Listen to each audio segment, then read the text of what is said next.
Comecei no boxe. Parece que eu fui ficando mais acostumado ao confronto e eu comecei a ter mais coragem.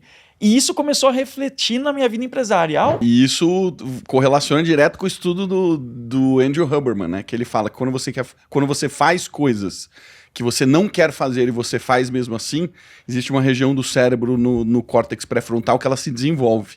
E ela é uma região que está correlacionada com a sua resiliência. Que legal, cara. Você luta, né? Eu lutei bastante tempo, é. Depois eu ia falar pra fazer um sparring, mas eu já repensei. Não, calma, me dá uns 2 anos. É, cara, digamos que eu tô com 100 quilos agora, né? Mas olha que curiosidade. Você sabia que eu começar... Quem vai entrar no boxe e tudo der certo, pelo que eu vi ali, tá tendo uma conversa, é o Vilela. O Vilela? É. Então, ó, já tá desafiado. Vilela, quando você entrar, eu vou te pegar, hein? Brincadeira. Vamos ver, você iria pra aquelas competições lá? Ah, eu tô treinando pra isso. Você tá treinando Tô pra isso? treinando pra isso. É mesmo? Só que aí que tá.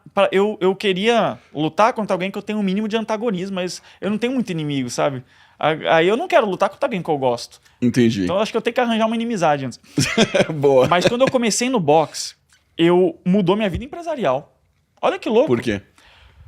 Eu fiz um podcast com o Fê Alves faz poucos meses atrás. Você conhece esse cara? Conheço. Pô, amigão, super cara do desenvolvimento pessoal. Mas eu dei um podcast com o Fê Alves antes e eu falei, Fê Alves, mas assim, eu tenho medo, sabe? Você vai no boxe, vai que você leva um golpe errado e sofre alguma lesão cerebral, sei lá, ficar se expondo assim desnecessariamente. Ele falou, cara, de fato, tem risco. Tem risco. Não é pra todo mundo. E eu fiquei assim, né? Só que daí eu falei, mas ao mesmo tempo, eu sinto que a minha função enquanto homem é saber proteger a minha família. E eu ficava mal de, poxa, imagina, eu tô, sei lá, com a minha mulher, com os meus filhos, aparece uma ameaça e eu não tenho o mínimo de porte físico e de técnica pra proteger, não tô falando pra atacar os outros. E eu falei, eu acho que é meu dever aprender o mínimo de autodefesa. Fui lá, entrei no boxe. Cara, eu não sou acostumado. Tanto você sabe, meu esporte é debate competitivo. Uhum. Eu fui para um esporte intelectual porque eu não manjo dos Paranauê. Comecei no boxe, aprendendo o básico e tal. Aí já começa você ter que treinar em dupla ali, dando soco e recebendo. Faz aquela base que você bloqueia bastante assim, contrai tudo, e o outro dando com toda a força. Caraca! Só que nisso começou a acontecer umas coisinhas. Parece que eu fui ficando mais acostumado ao confronto e eu comecei a ter mais coragem. E isso começou a refletir na minha vida empresarial, tanto que em 2025 eu vou implementar vários projetos que a gente não fez em 2024. Eu tô numa vibe assim, cara, nada me para, eu tô meio que... Eu vou pra cima. Parece que o boxe aumentou minha confiança, sabe? Cara, você pega especialistas em comportamento humano, etc. Pega o pior cenário de todos, que é uma pessoa que tá num estágio da depressão que ela não consegue executar as funções básicas da vida. A técnica, hoje, que funciona é a técnica de pequenos progressos. Qualquer progresso, que normalmente envolve alguma atividade física. Então, se a pessoa conseguir 5 minutos uma vez por semana, e isso for o limite dela, faça 5 minutos. E isso já vai começar a fazer com que ela, naquele momento e por algum período, ela comece a se sentir melhor. E é isso que vai fazer o primeiro passo da saída dela desse lugar que ela se encontra hoje. Imagina que você é um cara saudável, que já se sente bem. Aí você começa a fazer o esporte.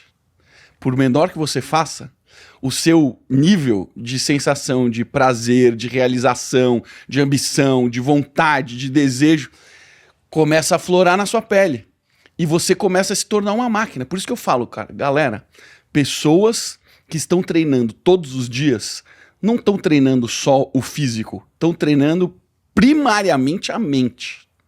E esse é um desafio meu, inclusive, na musculação. Uma coisa que eu tô tendo que trabalhar muito em mim. E até a falha é muito difícil, a minha mente boicota muito. Eu vou lá, parece, cara, eu não quero sentir dor, começou muito a doer, eu já quero desligar. Tá sendo muito difícil pra mim. Né, cara? Você tá fazendo... Mas você é o cara que aguenta dor, né? Que você vai na banheira de gelo todo dia?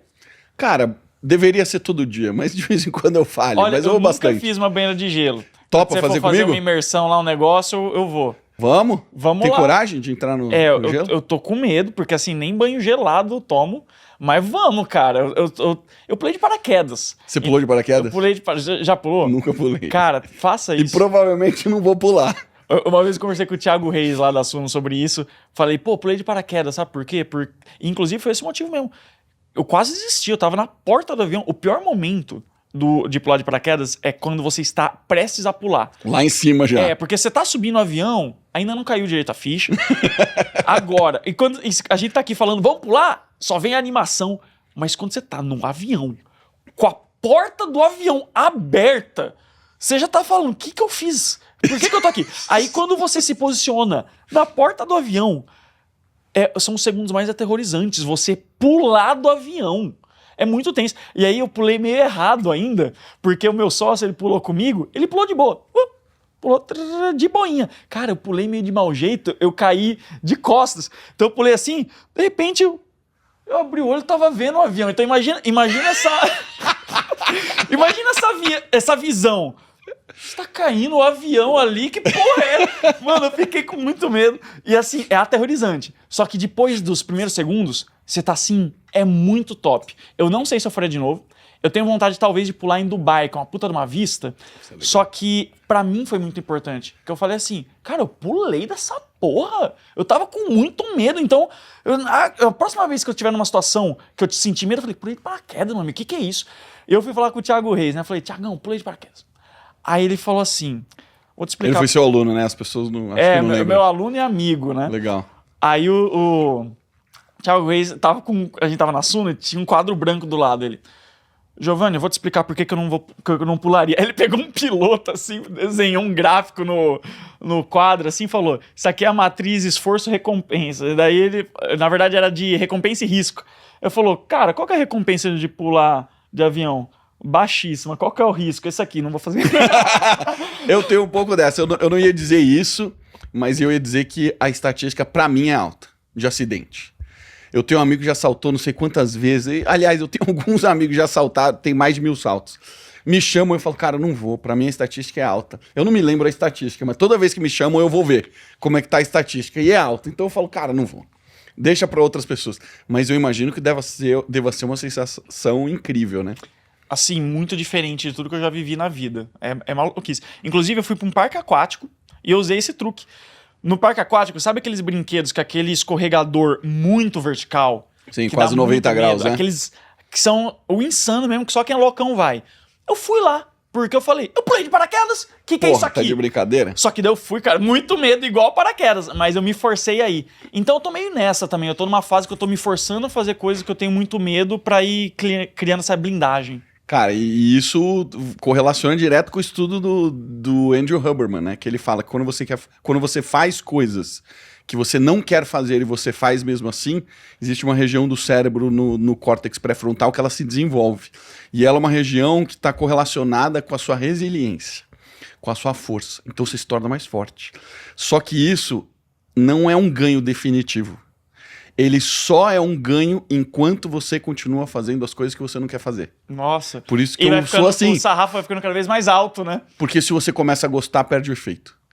Então tem esse detalhe. Então você tem que, cara, pra ser um cara resiliente e forte, você precisa continuar fazendo coisas difíceis e que você não quer fazer pro resto da vida. E olha que louco, você falou da pesquisa desse camarada, qual é o nome? Andrew Huberman.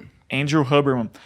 Se você for ler o livro do Dale Carnegie, Como Fazer Amigos e Influenciar Pessoas, livro de 1936, um dos pontos que ele ensina é faça aquilo que você tem medo. Mesmo? E ele ensina os benefícios disso. O Dale Carnegie eu acho muito top, porque ele era muito visionário. Um monte de coisa, se não tudo, que ele falou, se provou depois por meio da neurociência. Só que não tinha tudo esses estudos Ele não lá tinha atrás. embasamento, né? Só que ele já entendeu o jogo. Claro que ele estudou muito, ele estudava muito com os psicólogos da época e tudo mais. Só que ele acertou em tudo. Então, até quando eu vou ensinar sobre comunicação, hoje a gente entende muito mais. É cérebro primitivo, é cérebro racional. A gente entende como funciona, mas os ensinamentos não mudaram, continuam os mesmos. A gente só entende por que faz efeito.